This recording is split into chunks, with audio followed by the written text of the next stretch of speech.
muito antes da neblina envolver Pedra Viva. Antes que o tempo aprendesse a se curvar sobre as próprias pegadas, havia apenas pedra, silêncio e homens cavando a terra. A pedreira era o coração da vila. Dela vinham as rochas que ergueram casas, muralhas e a pequena igreja dedicada à luz da guerreira Lux Bellator. Foi ali, nas profundezas da rocha antiga, que os trabalhadores encontraram algo que não pertencia àquela era. Uma câmara circular. Suas paredes eram lisas demais para terem sido talhadas por ferramentas comuns. E no centro da sala havia um pedestal de pedra negra, sustentando um objeto que parecia conter um instante preso dentro de si. Ninguém na vila compreendeu o que aquilo era, exceto um homem, um magistrado de Pedra Viva, um estudioso silencioso, conhecido por sua obsessão por textos antigos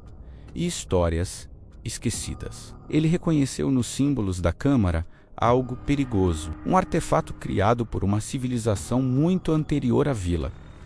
Um relicário, um objeto capaz de aprisionar algo que não deveria existir no mundo. Durante anos, o magistrado manteve o segredo. A câmara foi selada e a pedreira abandonada, mas o destino, ou talvez apenas o acaso, tem o estranho hábito de testar a fraqueza dos homens.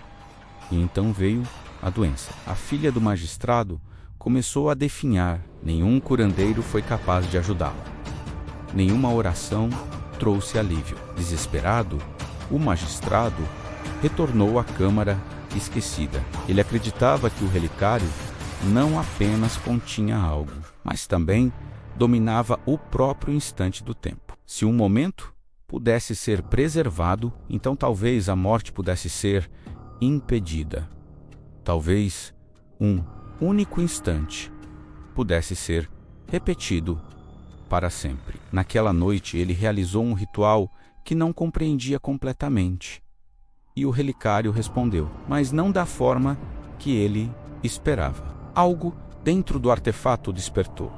Uma presença antiga. Algo que não devora a carne, mas sim os próprios momentos da vida. O devorador de instantes. O ritual não libertou a criatura completamente, mas rompeu a prisão que a mantinha adormecida. Desde então, o tempo em Pedra Viva nunca mais correu como deveria. Momentos começaram a desaparecer. Pessoas perdiam horas inteiras sem lembrar do que haviam feito. E às vezes, o mesmo dia parecia acontecer 2 vezes. No início, os moradores da vila acreditaram que aquilo era apenas confusão, um cansaço estranho, um dia longo demais, uma noite mal dormida. Mas logo perceberam que algo estava profundamente errado. Ferramentas desapareciam e voltavam a aparecer horas depois no mesmo lugar. Conversas eram repetidas quase palavra por palavra. Crianças juravam ter visto pessoas caminhando pelas ruas, que logo depois surgiam novamente vindas da direção oposta. O próprio magistrado começou a notar os sinais. Páginas de seus livros mudavam de posição durante a noite. Velas queimavam sem diminuir. E às vezes, um mesmo som ecoava 2 vezes no silêncio de sua casa. Foi então que ele compreendeu o tamanho de seu erro. O relicário não havia parado o tempo. Ele havia rasgado o fluxo dos instantes. E algo que estava aprisionado dentro dele agora observava o mundo através daquela fenda. Algo paciente, algo antigo, algo que havia aprendido a se alimentar do próprio momento em que as coisas acontecem. O magistrado tentou voltar à pedreira para reparar o erro, mas quando chegou às profundezas da câmara, percebeu que não estava mais sozinho. A sala estava mais fria. As sombras pareciam mais longas do que deveriam, e por um breve instante ele teve a sensação de ver a própria silhueta se mover antes que seu corpo o fizesse. O devorador de instantes já havia despertado, não completamente, mas o suficiente para começar a se alimentar.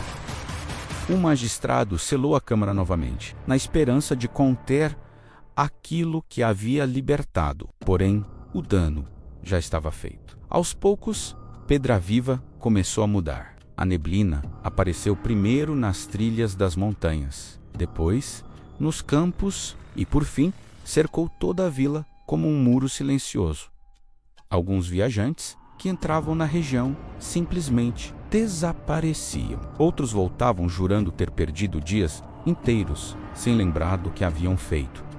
E às vezes, nas noites mais silenciosas, moradores afirmavam ouvir passos caminhando pelas ruas vazias. Passos que não pertenciam a ninguém. O magistrado passou seus últimos dias tentando encontrar uma solução, estudando antigos textos, escrevendo páginas e mais páginas de teorias.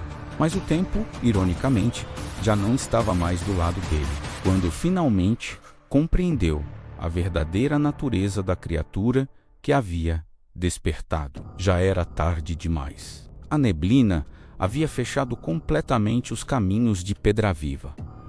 O vilarejo estava preso entre instantes que não sabiam mais como seguir em frente. E assim começou o estranho ciclo da vila esquecida pelas estradas. Um lugar onde noites parecem se repetir, onde memórias desaparecem como sonhos ao amanhecer, e onde, dizem alguns relatos antigos, algo ainda se move nas sombras da pedreira, esperando, observando Elementon Doce dos momentos que deveriam existir, mas que jamais chegaram a acontecer. Alguns dizem que Pedra Viva foi amaldiçoada por magia antiga. Outros acreditam que tudo começou com o erro de um homem desesperado. Mas talvez a verdade seja ainda mais estranha, pois em Pedra Viva até o próprio tempo parece ter esquecido como seguir em frente.